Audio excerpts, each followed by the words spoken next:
one example of what could be done with exploiting peripheral devices. Okay, so let's say there's a peripheral device X, and so we want to exploit device X. What do? We basically see if there's a firmware update mechanism. Is there a firmware update? Luckily enough, we can find it in the vendor support side. Cool, we get the updater. Before we get to what the update is, what we're going to do with this, let's take one step back. Who actually works with developing custom PCI devices out here? Okay. Basically, there's a mode of many buses called bus mastering DMA. It exists so that the device can directly talk to and transfer memory between another peripheral device on the same bus, or more often than not, with the main system RAM. And PCI bus implements this function.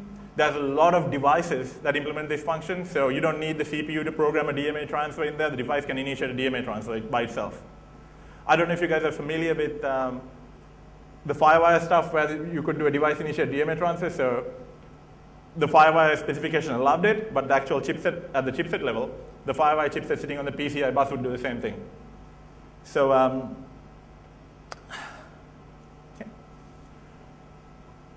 So to give you an idea of what type of devices use bus mastering DMA, a lot of high throughput devices that need quick access and to move a lot of volumes of data end up using bus mastering because they want to maintain minimum CPU utilization while doing all these things. So I'm sure you can all guess what kind of device out there that does bus mastering. So what do we do with this bus mastering device? Well, you have the ability for this device to initiate DMA transfers to and from main memory. Then you have a general purpose programmable microcontroller on it. So what you get if you can actually inject code and get it to initiate DMA transfers? You get the ability to basically read or write anywhere in system memory in the RAM.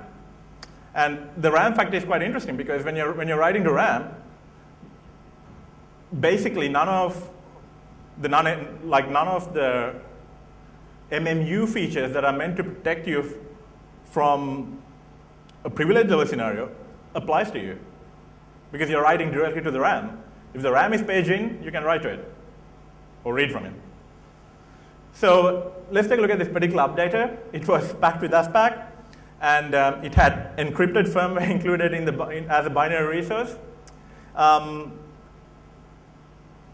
Basically, there was part of the code where the binary was actually reading the encrypted blob, processing it, and then uploading it to the device.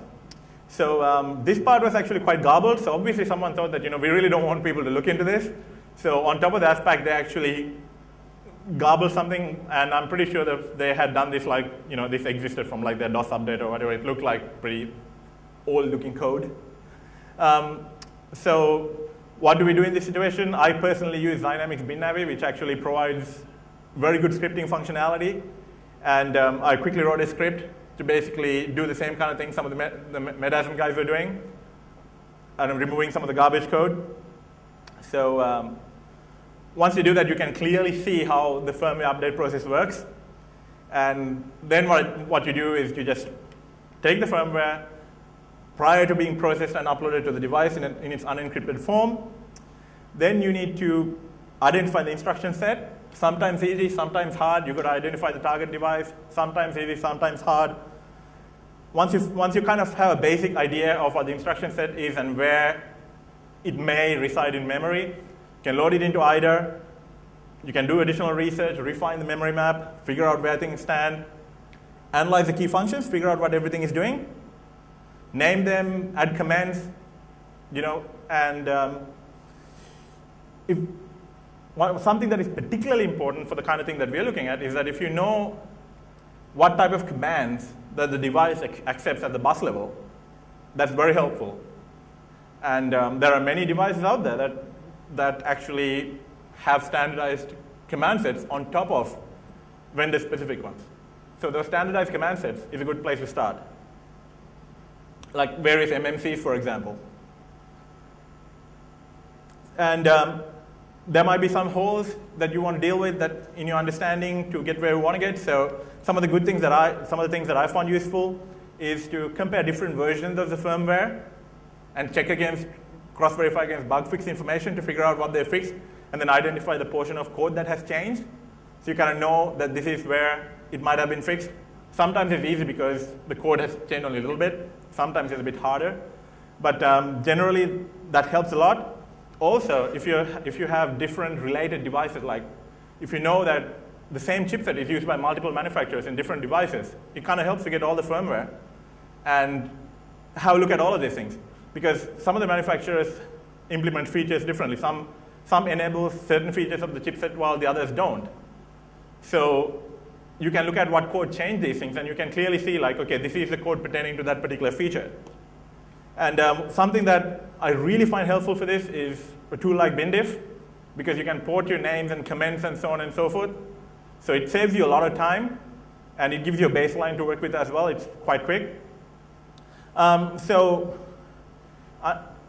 When you're doing these things, you can also look for strings, shared library type situations, where you can find the RTOS code, the SDKs that they're using, their compile artifacts.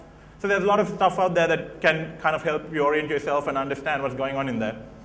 But ultimately, your goal is to understand the bus command handling, responding, and how to set up bus mastering DMA transfers. And once you do that, well, just embed your injection code, and you're ready to go. So write code, and just write code into the firmware, update the device, pray that it works, because I've bricked more devices than I would like to think about. Sometimes it helps to just return it, like, or, well, I kind of played with it, but it doesn't work anymore. And it sometimes works. In one particular case, that apparently it was sent to the manufacturer, and they returned it, saying that the firmware has been maliciously manipulated. So sometimes, it doesn't quite work out. In general, for anyone playing with firmware or embedding stuff into firmware, I highly advise, as a first exercise, if possible at all, to write a small piece of code that allows you to inject code on a regular basis, and just try it out to see. Because writing into the firmware and screwing it up is an expensive process.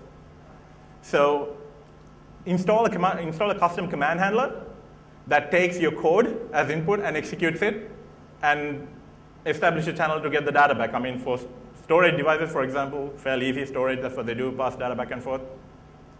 So alternatively, I've also lately spent more time on actually looking for vulnerabilities in these devices. And if you find a supporting processor architecture, binnavi is very useful. Unfortunately, at the moment, it doesn't support a lot of processor architectures. But for the ones that they support, it's quite useful. Because more often than not, you'll realize that, hey, hang on a minute, I don't need to implement anything. There's this nice bug waiting for me to just inject code. So in this particular case, what do we want this modified firmware or injected code to do? Well, OK, this device sits there serving legitimate requests. So what we want to do is that we want this device to do something after we are reasonably sure that the rest of the operating system is initialized. OK, so what do? Well, we put in a firmware and say, OK, after n number of reasonable requests upon initialization, do something. So what is this something? Well, for example, write a bunch of data to the none-page pool in the kernel. And if you pick the right place, you can be reasonably guaranteed that the pool won't be full, or you're overwriting something important. But I mean, this is kernel exploitation 101. There's many ways around it. There's many ways to reliably do this. I mean, obviously, you don't have to do this. If you know certain magic flags in the kernel image that would be helpful if you just happen to flip it, or something like that, you can do it. It's a bit tricky because the transfers are not exactly byte granular, but you can get around it. Achieve payload execution, very much like kernel exploitation 101 again.